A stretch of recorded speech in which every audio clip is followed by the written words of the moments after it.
ಪೊಲೀಸರಿಂದನೇ ನಮಗೆ ನ್ಯಾಯ ನಮಗೆ ಅಲ್ಲಿ ಪೊಲೀಸರು ಅಂತ ತಿಳ್ಕೊಳ್ಳಿಲ್ಲ ಸರ್. ಇದೆಲ್ಲ ರೋಡಿಗಳಿದ್ದಾರೇನೋ ಅದ ಥರ ಭಯ ಬಂದುಬಿಟ್ಟಿತ್ತು ನಿನ್ನೆ ನಮಗೆ. ಆ ಥರ ಎಲ್ಲ ಬಿಹೇವ್ ಮಾಡಿದ್ರು ಸರ್. ತುಂಬ ಕೆಟ್ಟ ಮೇಲೇನೆ ಬರ್ತಾರೆ ಅವರು ಹೊಡ್ಕೊಂಡು ಅಂತ ಬರ್ತಾನೆ ಕತ್ತಿಸ್ಕಕ್ಕೆ. ಆ ಥರ ಎಲ್ಲ ಬಿಹೇವ್ ಮಾಡ್ತಾರೆ ಸರ್. ನನ್ನ ಹೆಸರು ಪ್ರಿಯಾಂಕಾ. ನಮ್ಮ ಯಜಮಾನ ಹೆಸರು ಶಿವಶಂಕರ್ ಅಂತ. ನನ್ನನ್ನು ಓಜ್ಲಹಳ್ಳಿ ಗ್ರಾಮದ ಓಜ್ಲಹಳ್ಳಿಗೆ ಕೊಟ್ಟಿದ್ದು. ನಾವು 1 ವರ್ಷದಿಂದ ಶ್ರೀನಿವಾಸಪುರದಲ್ಲೇ ಇದು ವಾಸವಾಗಿದ್ವಿ. ನಿನ್ನೆ ದಿನ ರಾಜು ಸರ್ ಅನ್ನೋ ಒಬ್ಬರು ನಮ್ಮ ಮನೆ ಹತ್ರ ಬಂದಿದ್ದರು. ಕಂಪ್ಲೇಂಟ್ ಕೊಟ್ಟಿದ್ದಾರೆ, ಬರಬೇಕು, 5 ಲಕ್ಷ ಅಮೌಂಟನ್ನು ಎತ್ಕೊಂಡ್ಬಂದ್ಬಿಟ್ಟಿದ್ರು ಅಂತ ನಿಮ್ಮ ಗಂಡ ಕಂಪ್ಲೇಂಟ್ ಕೊಟ್ಟಿದ್ದಾರೆ, ಬರಬೇಕಂತ ಹೇಳಿದರು. ಅದಕ್ಕಾಗಿ ನಾವು ಶ್ರೀನಿವಾಸಪುರ ಸ್ಟೇಷನ್ ಹತ್ರ ನಾನು, ನಮ್ಮ ಅಣ್ಣ, ನಮ್ಮ ಅತ್ತಿಗೆ ಹೋಗಿದ್ವು. ಅಲ್ಲಿ ಸಬ್ ಇನ್ಸ್ಪೆಕ್ಟರ್ ಯಾರೂ ಇರಲಿಲ್ಲ, PCಗಳಿದ್ರು. ಇನ್ನು ವೀರೇಶ್ ಮಹೇಶ್ ಅನ್ನೋರು ಇದ್ದರು ಸರ್ ಅಲ್ಲಿ. ಅವರು ತುಂಬ ಕೆಟ್ಟದ್ದು. ನಮ್ಮ ಗಂಡನೂ ಆವಾಗ ಬಂದಿದ್ದ ತಕ್ಷಣ ರೂಮಲ್ಲಿ ಕರ್ಕೊಂಡೋದ್ರು. ನಮ್ಮ ಗಂಡನ ಕರ್ಕೊಂಡೋಗಿ ನಾವಿರೋದು ಅದಕ್ಕಾಗಿ ಬಾಪ ಅಂತ ರೂಮಲ್ಲಿ ಕರ್ಕೊಂಡೋಗಿ ಲಂಚ ಈಸ್ಕೊಂಡ್ರು. ಲಂಚ ಈಸ್ಕೊಂಡಾದ್ಮೇಲೆ ನಮ್ಮ ಕಡೆ ಯಾರೂ ಸಪೋರ್ಟ್ ಮಾಡಿಲ್ಲ, ಎಲ್ಲ ಅವ್ರ ಕಡೆನೇ ಸಪೋರ್ಟ್ ಮಾಡಿದ್ರು. ನಮ್ಮನ್ನು ತುಂಬ ಬೈದರು, ಹೊಡೆದ್ರು. ನಮ್ಮ ಅಣ್ಣನ ಕತ್ತಿ ಹಿಡ್ಕೊಂಡು ಇಸ್ಕೋಕ್ಕೆ ಹೋಗಿದ್ದು, ಲಾಠಿಯಲ್ಲೆಲ್ಲ ಹೊಡೆದು ತುಂಬ ಕೆಟ್ಟ ಮಾತುಗಳಲ್ಲೆಲ್ಲ ಮಾತಾಡ್ತಾರೆ ಸರ್. ಸುಳ್ಳೆ ಮುಂಡೆ, ಬಿಟ್ಟು ಮುಂಡೆ, ನಿನ್ನ ಅಮ್ಮನ ಎದ್ದೆಂಗ, ನಿಮ್ಮ ಅಮ್ಮನ ಕಪ್ಪನ ಎದ್ದೆಂಗ, ನಿನ್ನ ಇಟ್ಕೊಂಡಿರೋರು ಕೊಡ್ತಾರೇನೆ ಲಂಚ, ಸುಳ್ಳೆ ಮುಂಡೆ, ನಿನ್ನನ್ನು FIR ಮಾಡಿ ಬುಕ್ ಮಾಡಿ ಜೈಲ್ಗೆ ಹಾಕ್ತೀನಿ, ಸಾಯಿಸ್ಬಿಡ್ತೀನಿ, ಇಲ್ಲೇ ಚೊಪ್ಳಿಯಲ್ಲೆಲ್ಲ ಹೊಡಿತಾರೆ ಸರ್. ಎಂಜಿಲೆಲ್ಲ ಮಕ್ಕದ ಮೇಲೆಲ್ಲ ಉಗಿದು ತುಂಬ ಕೆಟ್ಟದಾಗಿ ಒಳ್ಳೆ ರೌಡಿ ಥರ ಬಿಹೇವ್ ಮಾಡ್ತಾರೆ ಆ ಪೊಲೀಸರು. ಔಟ್ಸೈಡಿಂದ ಹೊಡೆದು ಕರ್ಕೊಂಡ್ಬಂದರು ಒಳಗಡೆ. ಒಂದು ರೂಮಲ್ಲಿ ಹಾಕ್ಬಿಟ್ಟು 1 ಅವರ್ ಬಿಡಲೇ ಇಲ್ಲ ಸರ್. ನಮ್ಮ ಗಂಡ ಕಂಪ್ಲೇಂಟ್ ಕೊಟ್ಟಿದ್ರು ಅಂತ, ದುಡ್ಡು ಎತ್ಕೊಂಡ್ಬಂದ್ಬಿಟ್ಟಿದ್ದೀನಿ ಅಂತ ಕಂಪ್ಲೇಂಟ್ ಕೊಟ್ಟಿದ್ದು. ಅದಕ್ಕಾಗಿ ನಾವು ಹೋಗಿದ್ದು. ನನ್ನನ್ನು ತುಂಬ ಅನುಮಾನ ಸರ್ ಅವನಿಗೆ. ಅವ್ರನ್ನ ಇಟ್ಕೊಂಡ್ಬಿಟ್ಟಿದೆ, ಇವ್ರನ್ನ ಇಟ್ಕೊಂಡಿದ್ಯಾ ಅಂತ ಕಟ್ಕೊಡೋದು ಆ ಥರ ಮಾಡ್ತಾಯಿದ್ನು. ಚೆನ್ನಾಗಿ 1 ತಿಂಗಳಿಂದ ಚೆನ್ನಾಗಿ ಹೊಡೆದ್ಬಿಟ್ಟಿದ್ನು. ನಾನು ನಮ್ಮ ಮನೆಗೆ ಬಂದುಬಿಟ್ಟಿದ್ದೆ, ಕೋಲಾರಕ್ಕೆ ಬಂದು ಇಲ್ಲೇ ಇದ್ದೆ. ನಿನ್ನೆ ದಿನ ಒಬ್ಬರು ಬಂದಿದ್ರು ಮನೆ ಹತ್ರ, ಕಂಪ್ಲೇಂಟ್ ಆಗಿದೆ, ಬನ್ನಿ ಮಾತಾಡಿ ಏನಿದೆ ಅಂತ. ಅದಕ್ಕಾಗಿ ನಾವು ಹೋಗಿದ್ದು ಶ್ರೀನಿವಾಸಪುರ ಪೊಲೀಸ್ ಠಾಣೆ ಹತ್ರ. ಹೋದಾಗ ಅವರು ಏನು ಮಾತಾಡಿದ್ರು, ಏನಪ್ಪ ಈ ಥರ ಅಂತ. ಸರ್ ಈ ಥರ ಬಿಹೇವ್ ಮಾಡಿ, ಏನು 5 ಲಕ್ಷ ಎತ್ಕೊಂಡು ಹೊರಟೋಗಿದ್ಯಾ ಅಂತಲ್ಲಮ್ಮ ಅಂತ. ಸರ್ 5 ಲಕ್ಷ ನಾನೇನು ಎತ್ಕೊಂಡು ಹೋಗಿರಲಿಲ್ಲ, 5 ಲಕ್ಷ ಅಲ್ಲ, ಅವ್ರ ಹತ್ರ 10 ಲಕ್ಷನೂ ಇರಲಿಲ್ಲ ಸರ್. ನಾನಿನ್ನು ನನ್ನ ಕಾಲು ಚೈನು ಒಡವೆಗಳೆಲ್ಲ ಗಿರ್ವಿ ಇಟ್ಬಿಟ್ಟು ನಾನು ಇದು ಮಾಡಿದ್ದೀನಿ. ಆವಾಗ ಬೇಕಿದ್ರೆ ನಾನು ಪ್ರೂಫ್ ತೋರಿಸ್ತೀನಿ. 6,000ಕ್ಕೆ ನಾನು ಕಾಲು ಚೈನು ನನ್ನ ಓಲೆಗಳೆಲ್ಲ ಇಟ್ಟಿದ್ದೀನಿ ಸರ್, ನಾನು ಬೇಕಿದ್ರೆ ಪ್ರೂಫ್ ತೋರಿಸ್ತೀನಿ ಅಂತ ಮಾತಾಡಿದೆ ಸರ್. ಆಮೇಲೆ ನಮ್ಮ ಅಣ್ಣನ ಮೇಲೆ ಅವ್ರ ಅಕ್ಕನ ಮಗ ಏನು ಬೈದ್ನು. ನಮ್ಮ ಮಾವಿಂದ ಜಗಳ ಆಯಿತು. ಆವಾಗ ನಮ್ಮ ಮಾವ ನಮ್ಮ ಅತ್ತಿಗೆನ ಬೈದ್ನು. ಆವಾಗ ಜಗಳ ಆಯಿತು. ನಮ್ಮ ಅಣ್ಣನ ಕತ್ತಿಡ್ಕೊಂಡು ಹೊಡಿಯೋಕ್ಕೆ ಬಂದರು. ಆವಾಗ ನಾನು ಚೊಪ್ಲೆಯಲ್ಲಿ 1 ಏಟು ಹಾಕ್ತೆ ಸರ್, ಹಾಕಿಲ್ಲ ಅಂತಿಲ್ಲ, ಔಟ್ಸೈಡ್ ನಾನು 1 ಏಟು ಹಾಕಿದೆ. ಆವಾಗ ಪೊಲೀಸವ್ರು ನನ್ನನ್ನು ಹೊಡೆದು ಜುಟ್ಟೆಲ್ಲ ಕಿತ್ತಾಕಿ, ನನ್ನ ಬಟ್ಟೆಗಳೆಲ್ಲ ಹರಿದಾಕಿ ತುಂಬ ಕೆಟ್ಟದಾಗಿ ಬಿಹೇವ್ ಮಾಡಿದ್ರು ಸರ್. ನಾವು 1:30 2 ಗಂಟೆಗೆ ಪೊಲೀಸ್ ಸ್ಟೇಷನ್ಗೆ ಹತ್ರ ಹೋಗಿದ ತಕ್ಷಣ ಅವರು ಕೂರಿಸ್ಬಿಟ್ಟು ಮಾತಾಡಿದ್ರು. ಯಾಕಪ್ಪ ಏನಪ್ಪ ಅಂತ ಹೇಳ್ಬಿಟ್ಟು ಅವರಿಬ್ಬರು ಮಾತಾಡ್ತಾಯಿದ್ರು. ನಾವು ಆಚೆಗಡೆ ಇದ್ವಿ, ಅವ್ರ ಗಂಡ ಹೆಂಡತಿನ ಅಥವಾ ರಾಜು ಸರ್ನ ಯಾರೋ ಮಾತಾಡ್ತಾಯಿದ್ರು. ನಾವು ಆಚೆಗಡೆ ಇದ್ವಿ. ಬಂದುಬಿಟ್ಟು ನಾವು ಅವ್ರು ಮಾತಾಡ್ಕೊಂಡ್ಲಪ್ಪ, ನೀವು ಹೋಗ್ರಪ್ಪ ಅಂತ ಹೇಳ್ಬಿಟ್ಟು ಆಚೆಗಡೆ ಕಳಿಸಿದ್ರು. ಬಂದು ನಮ್ಗೆ ನ್ಯಾಯ ಕೊಡಿಸ್ತಾರೆ ಅಂತ ಹೇಳ್ಬಿಟ್ಟು ನಾವು ಆಚೆಗಡೆ ಬಂದಿದ ತಕ್ಷಣ ಅವರು ನಮ್ಮ ಮಾವ ಅವ್ರ ತಂದೆ ಬಂದುಬಿಟ್ಟು ನಮ್ಮ ಮಿಸಸ್ ಮೇಲೆ ಆವತ್ತು ಶಬ್ದಗಳಿಂದ ಮಾತಾಡ್ತಾಯಿದ್ನು. ನಾನು ಸೈಲೆಂಟಾಗಿ ಇದ್ದೀನಿ. ಆತನಾರು ಇನ್ನೊಬ್ಬ ಹುಡುಗ ಬಂದುಬಿಟ್ಟು ನಮ್ಮ ಹೆಂಗಸನ್ನ ಏನೋ ಬೈಯಕ್ಕೆ ಬಂದು, ಈಗ ಯಾಕೋ ಚಿಕ್ಕ ಹುಡುಗ ಹಂಗೆ ಬೈತೀಯ ನೀನು ಅಂತ ಹೇಳ್ಬಿಟ್ಟು ನಾನು ಸೈಲೆಂಟಾಗಿ ಬಂದೆ. ಆತನು ಇದಕ್ಕಿದ್ದಂಗೆ ಪೊಲೀಸ್ ಬಂದುಬಿಟ್ಟು ಕಪಾಲಿಗೆ ತೆಗೆದು ಬಂದುಬಿಟ್ಟು ನನಗೆ ಆಚೆಗಡೆ. ಸರಿ, ಇಲ್ಲಿ ನಮ್ಗೆ ನ್ಯಾಯ ಬರೋಲ್ಲ ಅಂತ ಹೇಳ್ಬಿಟ್ಟು ನಾವು ಆಚೆಗಡೆಯಿಂದ ಹೋಗ್ತಾಯಿದ್ರಿ. ಅವ್ರ ಹಸ್ಬೆಂಡ್ ಬಂದುಬಿಟ್ಟು ನನ್ನ ತಂಗಿನ ಹೊಡ್ಯೋಕ್ಕೆ ಬರ್ತಾಯಿದ್ದ.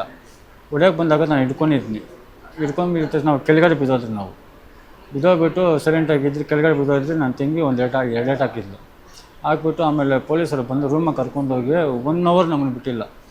ರೂಮಿಗೆ ಕರ್ಕೊಂಡೋಗ್ಬಿಟ್ಟು ವಿಪರೀತ ಕೈಯಾಗ ಲಾಟಿಗಳೆಲ್ಲ ಮುರಿದೋಗಿ ಕತ್ತಾಗಲ್ಲ ಹೊಡೆದು ಬೂಟ್ ಕಾಲಾಗ ಹೊಡಿತು. ನಿನ್ನ ಅಮ್ಮನೇ ಹೆಂಗ, ನಿನ್ನ ತಂಗಿ ಒಬ್ಬರು ಸುಳ್ಳೆ, ನೀನೊಬ್ಬರು ಸುಳ್ಳೆ, ನಿಮ್ಮ ಅಮ್ಮನ ಒಬ್ಬರು ಸುಳ್ಳೆ, ಎಂತೆಂಥ ಗಲೀಜಾಗಿ ಮಾತಾಗಿ ಬೈದು ನಿಮ್ಮ ಆಚೆಗಡೆ ಬರಲ್ಲ ಗೊತ್ತೋ, ನಿಮ್ಗೆ ಇಲ್ಲೇ FIR ಬುಕ್ ಮಾಡ್ತೀರಿ ಅಂತೆಲ್ಲ ಅವಸರ ಶಬ್ದಗಳಿಂದ ಬೈದು ನಮ್ಮನ್ನು ನಾವು ಹೋಗಿದ್ದು 2:30 ಇಂದ 5 ಗಂಟೆವರೆಗೂ ರೂಮಾಗ ಕೂಡಾಕ್ಬಿಟ್ಟು, ತಿರ್ಗಿ ಹೋಗ್ರೋ, ಇನ್ನೊಂದು ವಾರಕ್ಕೆಲ್ಲ ಬಂದರು, ನಿಮ್ಮನ್ನು ಕರ್ಕೊಂಬರ್ಬೇಕು 1 ವಾರಕ್ಕೆಲ್ಲ ನಿಮ್ಮ ತಂಗಿನ. ಸರ್ ನಮ್ಗೆ ನ್ಯಾಯನೇ ಕೊಟ್ಟಿಲ್ಲ ಸರ್ ಅವರು. ಎಲ್ಲ ಅವ್ರ ಹಸ್ಬೆಂಡ್ಗೆ ಮಾತಾಡಿದ್ರು, ನಮ್ಗೆ ಒಂಚೂರು ನ್ಯಾಯ ಕೊಟ್ಟಿಲ್ಲ. ವಿಪರೀತ ಹೊಡೆದ್ರು. ಲೋಕಲ್ ನಮ್ಗೆ ಯಾರೂ ಅಲ್ಲಿ ಪರಿಚಯ ಇಲ್ಲ. ನಾನು ನನ್ನ ತಂಗಿ ನಾವು ತೆಂಗಿ ಹೋಗಿದ್ರೆ ಹೋಗಿದ್ರೆ ನಮ್ಗೆ ಯಾರೂ ಸಪೋರ್ಟೇ ಮಾಡಿಲ್ಲ. ಶ್ರೀನಿವಾಸಪುರ ಸ್ಟೇಷನ್ ಒಬ್ಬರು ಸಪೋರ್ಟ್ ಮಾಡಿಲ್ಲ ನಮಗೆ. ಇಲ್ಲ ಸರ್ಪಂಚ್ ಯಾರೂ ಇಲ್ಲ ಸರ್. ನಮ್ಗೆ ನ್ಯಾಯ ಬೇಕು ಸರ್. ನಮಗೆ ನಮ್ಮಂತ ಇವಾಗ ನಾವೇ ನ್ಯಾಯ ಪೊಲೀಸರ ನ್ಯಾಯ ಕೊಟ್ಟಿಲ್ಲ ಅಂದರೆ ಇನ್ನೊಂದ್ಸರಿ ಯಾರಾದ್ರೂ ನ್ಯಾಯ ಕೊಡ್ತಾರೆ. ಎಲ್ಲರಿಗೂ ಲೇಡೀಸ್ಗೆ ನಿಮ್ಮ ಅಮ್ಮನ್ನೇ ದೆಂಗ ಸೂಳೆ ಅಂತ ಹೇಳ್ತಾನೆ, ಎಗಸರಿಯಾಗಿ ಒದಕ್ಕೆ ಬರ್ತಾನೆ, ನಿಮ್ಮ ಅಮ್ಮನ್ನೇ ದೆಂಗ ಅಂತಾನೆ. ಅದು ಹುಡುಗಿನ ಇಲ್ಲ ಜೆಂಟ್ಸೇ ಹೊಡಿತಾರೆ, ಲೇಡೀಸ್ ಒಬ್ಬರು ಮಾತ್ರ ಇಲ್ಲ ಜೆಂಟ್ಸೇ ಹೊಡಿಯೋಕೆ ಬರ್ತಾರೆ. ಕಪಾಲಿಗೆ ಹೊಡಿತಾರೆ ಜೆಂಟ್ಸ್ ಬಂದು ಲೇಡೀಸ್ನ. ನನ್ನೆಲ್ಲ ಹೊಡ್ತೀನಿ ಬಿಡಿ ಸರ್. ಅವ್ರಿನ ಲೇಡೀಸ್ನು ಎಂತೆಂಥ ಮಾತು ಕೆಟ್ಟ ಮಾತಾಡ್ತಾರೆ. ನನ್ನ ಹೆಸರು ನಿತಿನ್ ಅಂತ.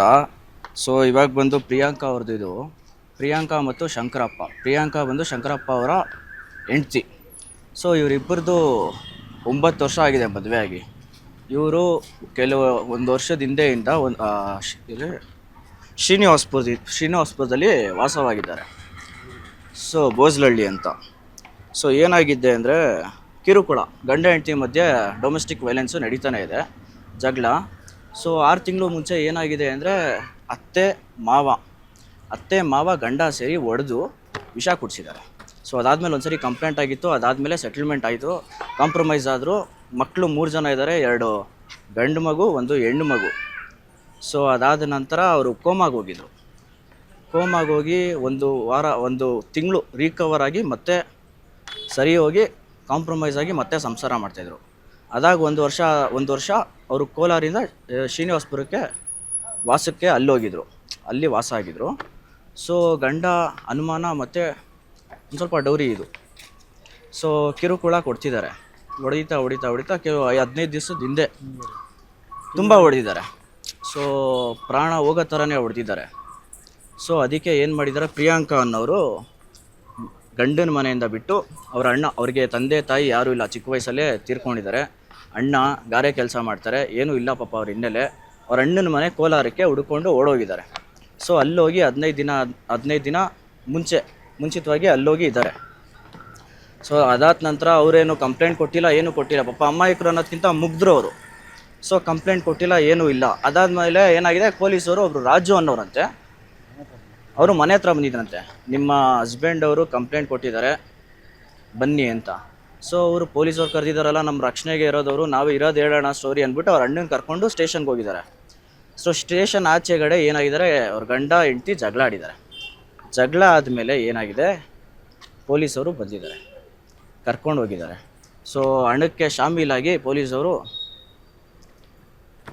ಅವರು ಅಣ್ಣನ್ನ ಮತ್ತು ಇವ್ರನ್ನ ಪ್ರಿಯಾಂಕಾ ಅವ್ರನ್ನ ಸೊ ದೌರ್ಜನ್ಯ ಮಾಡಿದ್ದಾರೆ, ಅಶ್ಲೀಲ ಪದಗಳನ್ನ ಬಳಸಿದ್ದಾರೆ, ಅವ್ರ ಮೇಲೆ ಅನ್ನಬಾರ್ದನ್ನೋ ಪದಗಳನ್ನ ಯೂಸ್ ಮಾಡಿದ್ದಾರೆ, ತುಂಬ ನೋವು ಕೊಟ್ಟಿದ್ದಾರೆ. ಒಂದು ಹೆಣ್ಣು ಮಗು ಯಾರೂ ಇರಲಿಲ್ಲವಂತೆ ಸ್ಟೇಷನಲ್ಲಿ. ಅವಾಗ ಬರೀ ಗಂಡು ಇನ್ಸ್ಪೆಕ್ಟ್ರು ಇರಲಿಲ್ಲ. ಆ ಟೈಮಲ್ಲಿ 4-5 ಜನ ಕಾನ್ಸ್ಟೇಬಲ್ಸು ಅವ್ರ ಮೇಲೆ ದೌರ್ಜನ್ಯ ಮಾಡಿದ್ದಾರೆ. ಸೊ ಇದಕ್ಕೆ ನ್ಯಾಯ ಕೊಡಿಸಲೇಬೇಕು. ಕಾನೂನಿನ ಚೌಕಟ್ಟು ಪ್ರಕಾರ ನಡ್ಕೊಂಡು ಕ್ರಮ ಕೊಡಬೇಕು.